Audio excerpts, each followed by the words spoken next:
Hi, this is Jill at Friends on the Block. We are so pleased that many of you from around the country have been downloading the 15 free e-readers that we've made available to you. I would encourage you to send us any questions you have about those ebooks, or send us questions about teaching early reading and teaching reading to struggling readers. We really do want to answer those questions. The purpose of this video is to tell you a little bit more about our books and also help you decide which level of book would be most appropriate for your student. Our books they gradually get more and more difficult, obviously, as the numbers get higher. In the first 3 levels, they have yellow stars on them. This is when students may not yet know how to sound out words, so we focus on memorizing some sight words. So in the first book, the students are memorizing a, do, I, like, not, and want. You'll notice that there is a lot of text over here, but that text is designed for an adult or a teacher or tutor or an older child to read to the student who is learning how to read. So the student that's learning how to read would only read what's in the white part. So the first 3 levels, again, are focused on memorizing those sight words, and those gradually get harder. And then in level 4, we introduce some more words that you can sound out. So let me show you. We are introducing am, and, at, k, an, mad. So the students are learning how to sound out those words. And then we still add more words that we're just going to tell them what they are because they don't yet have the skills to sound out those words. So that happens in levels 4 and 5. They have the blue diamonds on them. So if you have a student who's just beginning to sound out words, you might look at levels 4 and 5. They would be appropriate for a student who's just learning how to sound out words. Then in levels 6, 7, and 8, those are the green circle books. We have a lot more practice sounding out simple words. So I'll show you the list of words that's in level 8. Here they're learning how to sound out words with a short vowel E. B, ed, b, est, and, g, et, and so forth. So all of these are words that they're learning how to sound out. And then as we get into the higher books, they're learning more difficult patterns. You'll see in this book we're learning that, for example, AR says R, ard, and you'll see also in the word st, art. So you can see that we're practicing those sounds, and we're also practicing lots of words that they may not know the exact how to sound it out yet, but they need to learn because they're very high frequency words. Now you can see our website. I'm bringing you to the website because I want to show you where to find our target word list. This word list will help you decide exactly which level you think might be best for the student that you're reading with. So I'm going to go to Resources and Videos. This is where we're posting the videos that we've been sharing. And if you look underneath the video about the sensory box, you'll see a Friends on the Block word list. So you can download that file. And this has the words that we are practicing in our books.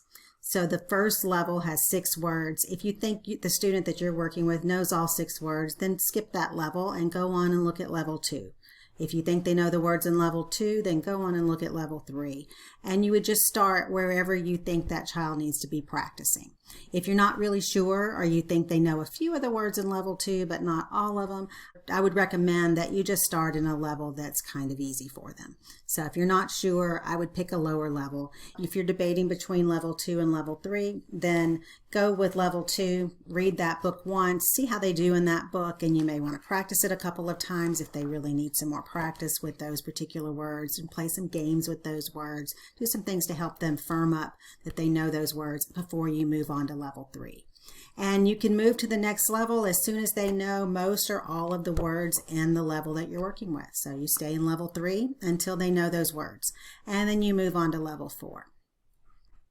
Our website also gives you some support about how best to help students when they are struggling with words during reading. So if there's a word that they don't know, what should you do? If they're really stuck on a word, what should you do? So if you go back to our home page and then go to About and scroll down to Materials and Samples. So the home page, then About, Materials and Samples. You just scroll down a little bit and you'll see this page. This page is actually printed on the back of all of our physical books. And on this page, about halfway down, you'll see Corrective Feedback. And this is a procedure for how to help a student when they make a mistake. The basic procedure is I, we, you. I'm going to tell you the word, then we're going to say the word together or figure out the word together, and then you're going to read the word. But the simplest thing to do is what's at the very bottom under Read It words. So if a child makes a mistake, like say they missed the word want, you would say, listen, want.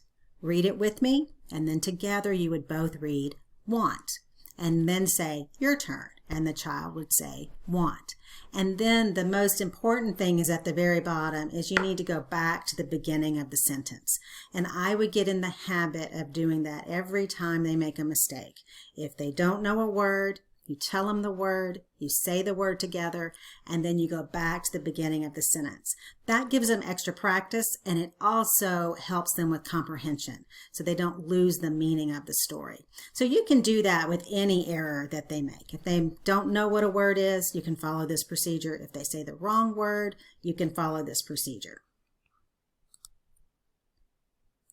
Now, if it's a word you think the student can sound out, if they have the skills to sound out that word, then you can modify that procedure a little bit more. Here you can model sounding out. So if they miss the word sat, say they said sit, and then you would say, listen, at, sat. And now do it with me. And then both you and the child would say, at, sat. Now it's your turn. So then the child would do that by himself. At, sat. And then you would ask them to read the sentence again. And I'll repeat that again. It's really important that they go back and repeat the sentences when they make a mistake. If you do find that a child is making multiple mistakes in a single sentence, well then of course you can't just keep repeating it. That would be very frustrating. But that also is a sign that the book might be a little bit too hard, or you might go to a different type of reading. A different type of reading, if a child is struggling a lot, might be an echo read. Here it talks about an echo read. With an echo read, you would just read one sentence at a time. So I'll give you an example in the Sam's Lunch book. The sentence that the child is reading is, I do not want a banana. So you, as the adult, would read that whole sentence, and then they would read that sentence. And you can do that if the child needs a lot more support. But the key to that is you only want to do that until they no longer need that extra support. We hope you found this video helpful, and we hope that you enjoy reading our books with your children.